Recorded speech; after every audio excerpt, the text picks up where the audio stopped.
C'est une histoire que j'ai jamais forcément racontée, mais vous allez comprendre en fait pourquoi je vous dis ça et pourquoi j'en ai tiré une grosse leçon en fait de tout ça.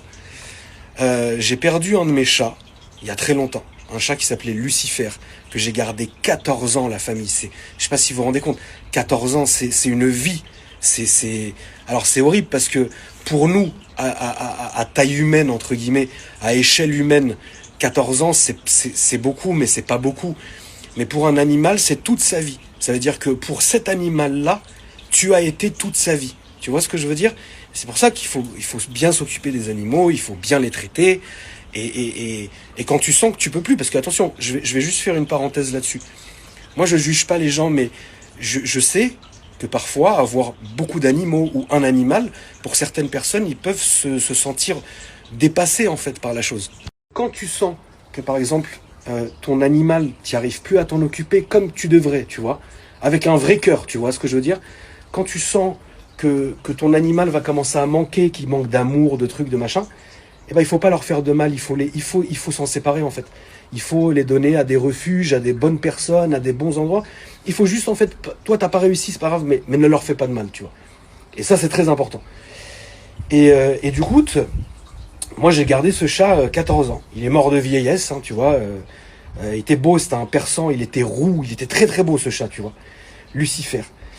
Et je vais vous dire la vérité, la famille, quand Lucifer il a eu une mort, putain je vais pas me remettre, non. Ah non frérot, je sors de la grippe, non. Si je me mets à chialer, non. Franchement ça va me casser les couilles frère. Écoutez la famille, moi je suis sans pitié. Mais vraiment, j'ai cette réputation des gens je suis un cœur de pierre frère.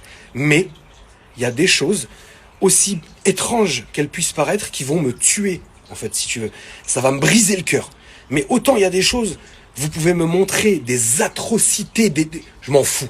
Vous pouvez tout me dire, je peux tout entendre, je peux tout écouter. J'ai assisté à des dingueries. Mais il y a des choses sur lesquelles je serai toujours sensible. Ça me tuera, tu vois, ça me brisera le cœur, frère. C'est un truc de fou. Et Lucifer, il est décédé, mais lentement. Tu vois ce que je veux dire? C'est qu'il n'est pas décédé un matin, on l'a retrouvé. C'est qu'il est décédé petit à petit, tu vois. C'est-à-dire que il a commencé, et ça c'est une maladie des persans angora. Il a commencé à perdre ses reins. Enfin, ses reins ont commencé à fatiguer, donc il commençait à maigrir. Donc ci, donc ça, donc machin, tu vois. En fait, je l'ai vu mourir, c'était horrible. Et donc moi, évidemment, dès que j'ai commencé à sentir qu'il y avait quelque chose qui allait pas, et je l'ai senti parce qu'il a commencé à beaucoup boire, tu vois. Et moi, donc Lucifer, en fait, vivait avec moi. C'est-à-dire que moi, j'avais mon étage, et donc il y avait sa litière, ses gamelles et tout, qui étaient dans ma salle de bain, tu vois. Donc en fait, je voyais le chat tout le temps, il vivait avec moi, tu vois. En fait, il buvait beaucoup, beaucoup, beaucoup. Donc là, je l'ai direct vétérinaire. Et puis, donc, il a commencé à avoir un traitement. C'est pour ça que je vous ai... Alors, je l'ai pas laissé agoniser, je suis pas un malade. Mais pourquoi je vous dis que je l'ai vu mourir, c'est que la véto m'a dit que malheureusement, ça allait finir comme ça, mais que il pouvait encore vivre. Il a resté 6 mois. Ça a mis 6 mois, en fait. C'est comme quelqu'un que tu vois vieillir, en fait. C'était horrible. Il prenait des médicaments, des trucs. Puis un jour... Alors, c'est un moment un peu délicat, tu vois. Donc je savais qu'un jour, bah voilà, il aurait fallu, soit il va partir naturellement, mais je l'aurais jamais laissé partir dans des souffrances terribles, soit il aurait fallu que nous on l'emmène chez le vétérinaire et voilà. Et son dernier jour, le jour où j'ai su que ça y est, que c'était fini, en fait j'ai pris cette photo, mais il est hors de question que, parce que moi vous savez, je garde tout, je garde vraiment tout, la famille, j'ai beaucoup de disques durs avec toutes mes photos, toutes mes conversations, tous mes appels. Enfin, c'est pour ma sécurité. Je vous le dis, c'est comme ça. Et j'ai pris une photo qui m'avait marqué. Je l'avais pris de mon balcon à l'époque. On voyait tout mon jardin avec l'espèce de petite fontaine qu'il y avait. Et en fait, le chat était posé dans l'herbe sur la fontaine et il avait un regard dans le vide. C'était un truc de fou. Mais je l'ai senti en fait que c'était le dernier moment. Donc j'ai pris cette photo. Jamais de ma vie je vous la montrerai. Jamais de ma vie même je vais aller la regarder. Mais ça me tuerait. Mais voilà. Ce jour-là, on l'a emmené au vétérinaire et donc ils l'ont piqué.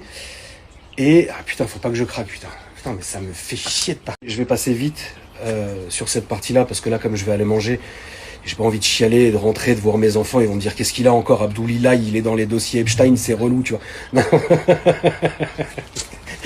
Et quand il est décédé, et c'est là où je voulais en venir, j'ai vécu franchement 6 mois, mais ça m'a tué en fait. C'est horrible parce que pendant 6 mois j'étais mal. D'ailleurs, pendant 2 mois à peu près, de peine, en fait, j'ai perdu genre une dizaine de kilos de peine. Ça m'a jamais fait ça. J'ai perdu des humains, la famille. Tu vois, c'est horrible, c'est dur. Mais là, c'était dur très fort, tu vois. Et c'est pas de ça dont je voulais vous parler. Écoutez-moi jusqu'au bout, on va y arriver, ça va être très bien. Ouais, la chute de l'histoire est très bien. Et du coup, je sais pas comment j'en suis arrivé là, tu vois, mais moi je suis une personne qui, vous allez me croiser tous les jours, je vais être très rigolo, très machin, mais en fait quand je suis seul, je vais être très triste.